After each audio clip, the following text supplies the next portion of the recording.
Hey guys, it's Explorer, and today I'm going to be teaching you how to clean up your accessories when you're making GFX in Blender.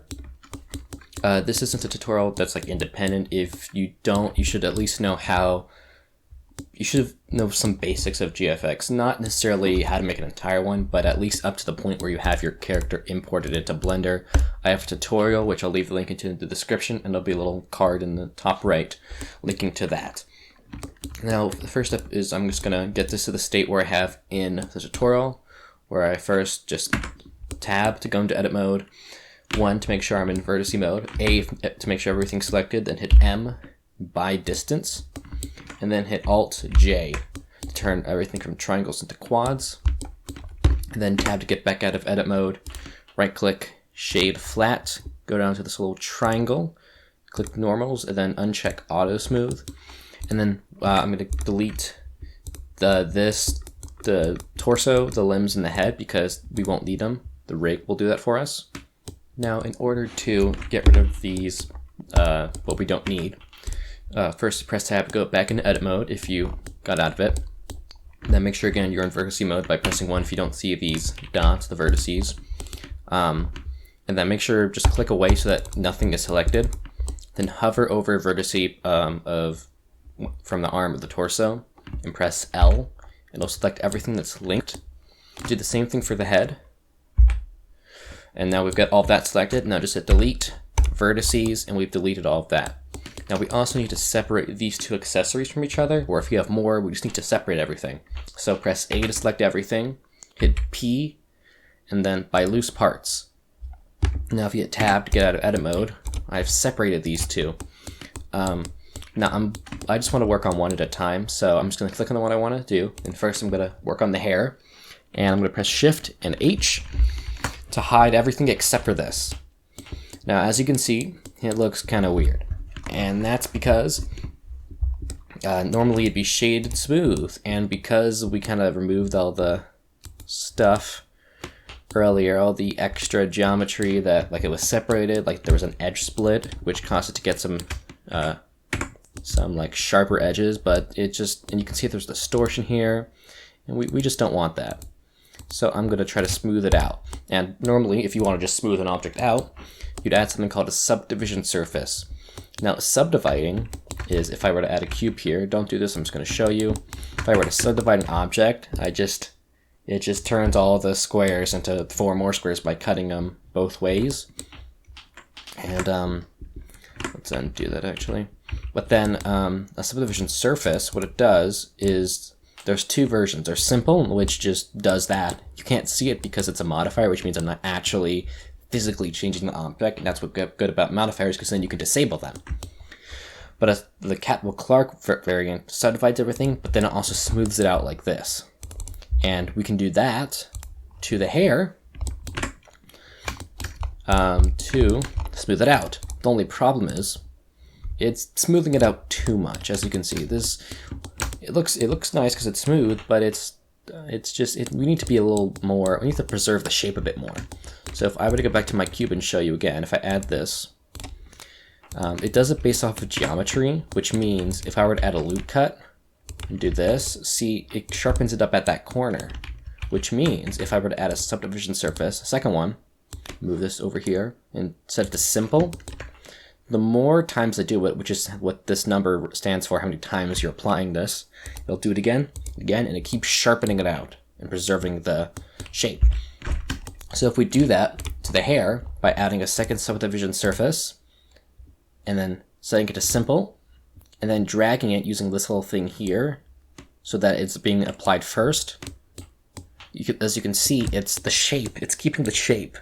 Now, we really only want, for this I'm only going to do it once, because if I add it a second time, it's going to preserve the shape a bit too much, and it kind of ruins the effect.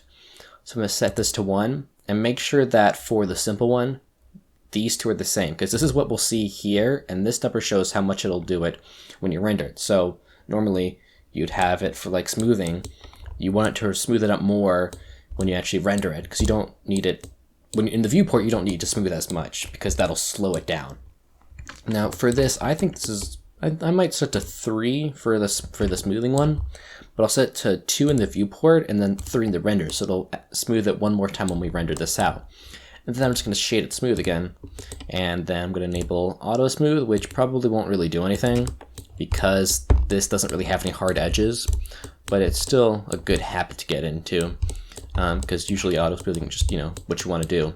Well, now that we're done with this one, we're going to go for a bit more of a technical approach. To unhide everything, press Alt-H, and then I'm going to select this. Actually, let's do it the other way. I'm just going to select this one and hit H, which will hide that one rather than just isolating this one. But we only have two objects, so it has the same effect.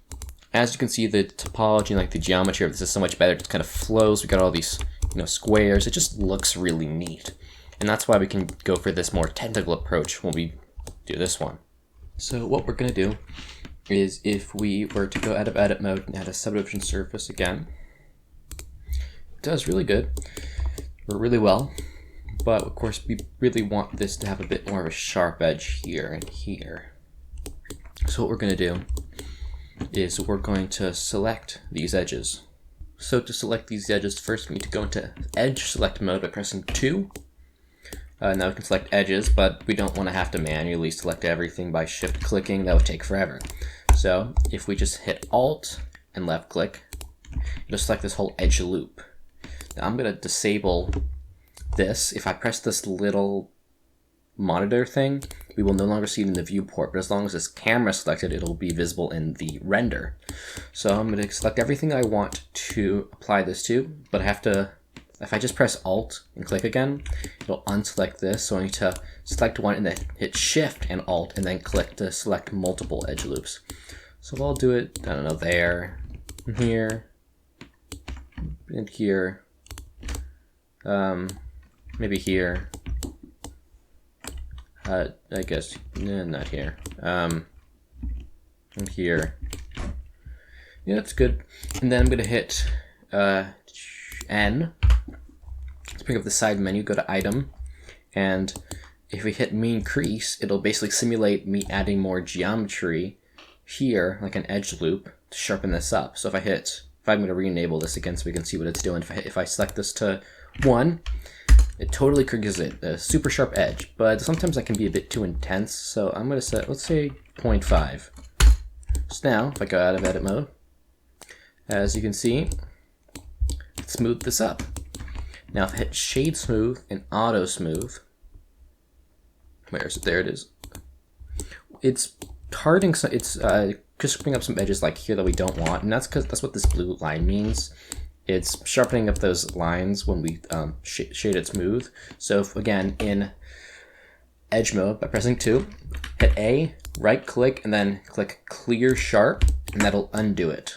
Now of course what we could also do, if we really want to sharpen up here, what we could do is we could select one of our creased edges, hit Shift G, and then hit crease, select everything with the same crease, and then if we could hit mark sharp, now would sharpen those up, but we don't really want to do that because we haven't set the crease to 1. If we had set the crease to 1 and it was a very hard edge, we could do that. Because we have kind of a fall off, like a nice smoothing effect, we don't want to do that. Now this looks really good, so I'm gonna leave it at like this. I think this is a good amount of smoothing. Maybe I'll up it to like, yeah, I'll put the 3 for the render. I've hit Alt-H to unhide everything.